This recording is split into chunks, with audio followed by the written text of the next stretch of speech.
자, 지금 전당대회 관련 논의가 빨라지는 모습이죠. 스피드를 내서 내년 3월경에는 치러야 하지 않겠냐 이렇게 언급한 정진석 비대위원장이 룰 변경 필요성도 시사했습니다. 발언 듣고 오시죠. 아니 일반 반장 뽑는데 반반 아그들이 와가지고 추석거리고 방해하고 단원들의 의사를 왜곡하고 오염시키면 되겠어요? 제가 많이 듣는 의견은 이런 거예요. 국회의원들의 대표인 원내대표는 국회의원들이 뽑고 당원들의 대표인 당대표는 당원들이 뽑는 게 맞다. 그런 이야기를 제가 많이 듣고 있습니다. 네, 지금 당원 100만 시대인데 당 대표는 당원들이 뽑아야 되는데 이 얘기를 최근에 가장 많이 듣는다고 하시고 또 일반 반장을 뽑는데 산반 아이들이 와서 촐싹거리고 방해하면 되겠냐 이 얘기도 하셨거든요. 자, 이거 당심 민심 비율 그리고 역선택 방지 조항 포함해서 룰을 변경해야 된다 이렇게 들으면 됩니까? 네, 그렇게 들립니다. 일단 당심 반영 비율을 획기적으로 늘릴 걸로 예상이 되고요. 그리고 역선택 방지 조항이라고 하는 부분도 뭐 늘릴 걸로 보입니다. 근데 저는 이 얘기가 좀 솔직히 안 맞다고 생각합니다. 예. 그러니까 제가 지난번에 이준석 대표가 뽑힌 전당대회 때도 제가 전당대회 뭐 위원이었거든요. 예.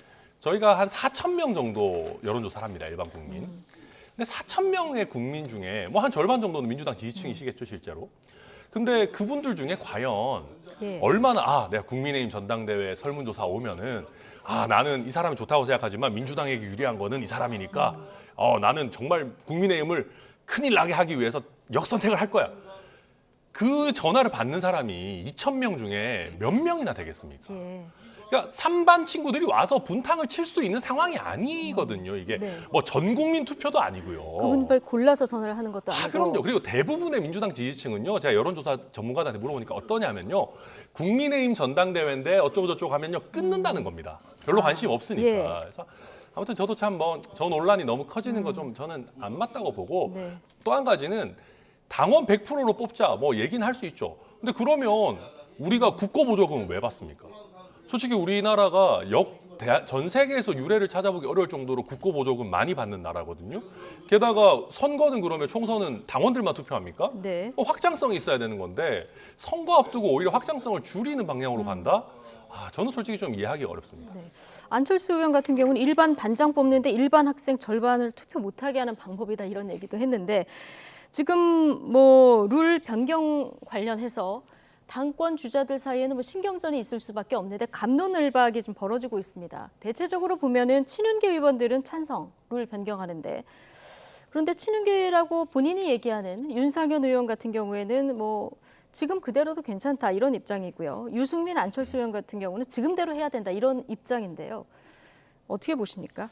아니 근데 막상 이 룰을 놓고 보면요. 유승민 의원을 제외하고 나머지 분들로 보면 현재 룰로 하나 90%로 바꾸나 전 순위에 큰 변동이 있을 것 같지가 않아요. 순위에 큰 변동이 있을 것 같지 않다? 획기적으로 뭔가 변할 것 같다는 느낌을 주는 그 컬러의 차이를 모르겠습니다. 근데 유승민 의원을 집어넣으면 좀 다르죠. 예. 뭔가 여론조사도 역선택도 안 하고 30% 반영하면 이거 유승민 등수가 올라가는 거 아니야? 이런 걱정을 하는 사람들이 많을 것이거든요. 예.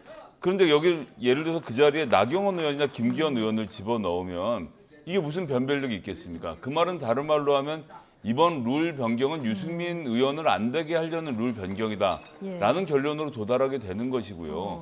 민주당 당원들이 조직적으로 역선택을 해야 될 필요가 있다고 생각해서 정말 100만 당원들에게 다 알려서 무조건 전화 받으세요라고 한다면 제가 당대표라면 정말 죄송한데 우리 강신업 변호사님 이번에 후보로 나오시지 않습니까? 이런 분들을 여론조사로 역선택을 하라고 하겠습니다. 그러니까 그분이 유승민을 지지하든 안철수를 지지하든 역선택이라는 게 좀 불가능하다는 점 등을 고려하면 글쎄 지금 뭘 이렇게 열심히도 하시는지 모르겠고 그다음에 하나 더 드리고 싶은 말씀 우리 정진석 비대위원장 옛날에 이준석 대표가 이 윤핵관 호소인이라고 비판할 때 좀 지나친 말이 아닌가라고 했었는데 보니까 5월로 있던 거를 3월로 땡기는 것도 그렇고 이 당원 비율의 변화에서도 그렇고 정말 윤핵관이 먼저 얘기하면 거기에 맞추어서 비대위원장 좀 움직이는 것으로 봐서 정말 호소하고 싶은 내용이 많으신 분이구나도 좀 알게 됐습니다. 네. 유승민이 안 된다는 게 진짜 윤심인지 궁금하다. 유승민 의원이 이런 얘기도 했는데 자 어쨌든 유승민 전 의원 뭐 제외하고 지금 당원 당규를 바꾼다 한들 큰 차이가 없을 것이다. 예, 전 70에서 가나 네. 90에서 가나 여론조사가 10 반영되는 거랑 30 반영되는 것을 네. 가지고 나경원, 김기현, 안철수 후보 지금 거론되는 이 세 분을 놓고 보면 큰 차이를 모르겠어요. 그러니까 예. 여론조사에서 누가 압도적으로 좀 앞서는 분이 계십니까? 이 세 분들 중에서 예. 겨룬다고 하면요. 그렇지 않다라고 하면 도대체 이 에너지를 들여서 당원을 개정할 이유가 국민의힘은 어디에 있는가? 네. 유승민 전 의원이 들어온다는 걸 가정했을 때도 좀 보면 당원이 20만에서 100만으로 늘긴 했는데 이게 이준석 대표 이후에 당원들이 많이 늘어서 젊은 당원들이 많이 들어오지 않았습니까? 당원 지형도 많이 바뀌었기 때문에 네, 그 어떻게 보십니까? 예전에 이제 보면은 영남 편중, 그다음에 이제 뭐 60대 이상 고령층 편중이 굉장히 심했습니다. 20몇만, 뭐 25만, 6만 당원일 때는. 근데 그때에 비해서는 뭐 지역 편중도 많이 줄었고 저희 호남 당원도 많이 늘었고 뭐 예. 젊은 당원도 많이 늘었고 해서 민심에 조금 더 가까워진 것은 맞습니다. 그럼에도 불구하고 이게 이제 아무래도 당시에 경선 과정에서 조직표라든지 뭐 이렇게 뭐 지방선거 과정에서 조직표라든지 이런 부분도 많았거든요. 그래서 민심과 100% 똑같을 수는 없습니다. 그래서 아무래도 조금 더 강경한 그 성향의 지지층들이 좀 많이 있는 거기 때문에 예. 뭐 그런 거를 고려했을 때 이제 확장성 면에서 그러니까 제가 저희 당원들을 폄하하자는 것은 아닙니다만은 조금 약간 이제 아무래도 편향된 그런 특성을 가지기는 가진다. 네. 조금 완화는 됐습니다만은 그렇게 볼 수 있습니다. 정진석 비대위원장의 임기가 내년 3월 12일 12일까지죠. 네. 그 전에 이제 하고 싶어하는 거로 봐서는 3월 12일에 만약에 그 전에 전당대회 치른다고 하면은 올해 안에는 연말이나 연초에는 이 룰이 변경돼야 되는 거잖아요. 이게 현실적으로는 가능합니까? 네, 그 저희 당원 당규가 이제 최근에는 굉장히 자주 이렇게 바뀌고 하고 있기 때문에 뭐 한다면은 당연히 서둘러서 할 수 예. 있습니다. 네, 뭐 1월 초에라도 하면 뭐 충분히 할 수 있죠. 알겠습니다. 자, 이런 가운데 얼마 전에 관저에 다녀온 분이죠. 김기현 의원, 당내 세력 확장에 나선 모습입니다. 잠재적인 경쟁자인 나경원 부위원장에게 손짓하는 듯하게 들리는 발언을 했는데요. 직접 듣고 오시죠. 차기 당대표는 품이 넓은 종갓집 맏며느리처럼 보듬어야 된다 이런 얘기를 했습니다. 어떻게 보세요? 김기현을 얘기하는 것 같아 보이는데 아하. 나경원 전 대표가 가지고 있는 그런 자산도 또 소중한 것 아니겠습니까? 네. 잘 녹여내서 영광국 속에 넣으면 좋은 작품을 만들 수 있을 것이다. 단일화를 언급한 거라고 해석을 해도 되겠습니까? 서로 필요하면 협업을 하고 또 서로 도와주고 하는 뭐 그런 원론적이라고 이해를 하면 좋을 것 같고요. 나경원 전 대표하고도 뭐 자주 이런 얘기들을 많이 나누고 있기 때문에 네네. 서로 공감들 형성할 수 있는 시기가 곧 올 거라고 봅니다.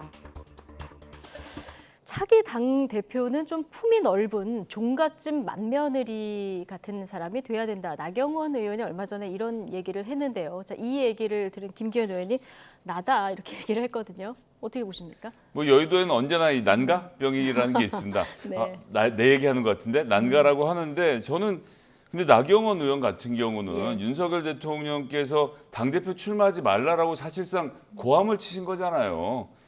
저출산 고령화 위원회 위원장해서 부총리격도 만들어 주시고 네. 그걸로 모자라 보이니까 기후 대사까지 얹어서 절대로 출마하시면 안 됩니다라고 사실 여의도 문법에서 이 정도 했으면 네. 안 나오는 게 맞거든요. 이걸 받았으면 네. 이걸 받고 나오는 건 되게 이상하죠. 근데 나경원 의원은 굉장히 쉽게 생각하시는 것 같아요. 아니 뭐 내달 하다가 내가 당대표 나가면 안 되나라고 생각하시는 것 같아서 김기현 의원 거기서 지금 찬스를 보는 것 같습니다.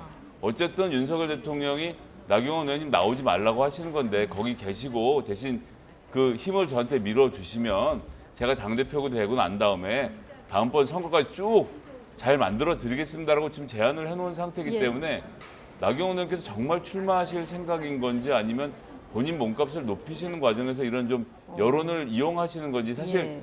이 수도권에서 인지도로 따지면 나경원 의원 이길 사람이 없는 것은 사실인데 네. 그럼에도 불구하고 윤석열 대통령께서 이런 위원장으로 보내셨던 것의 의미를 생각해 보면 김기현 의원으로서 놓칠 수 없는 기회죠. 그렇군요. 잡아야 됩니다.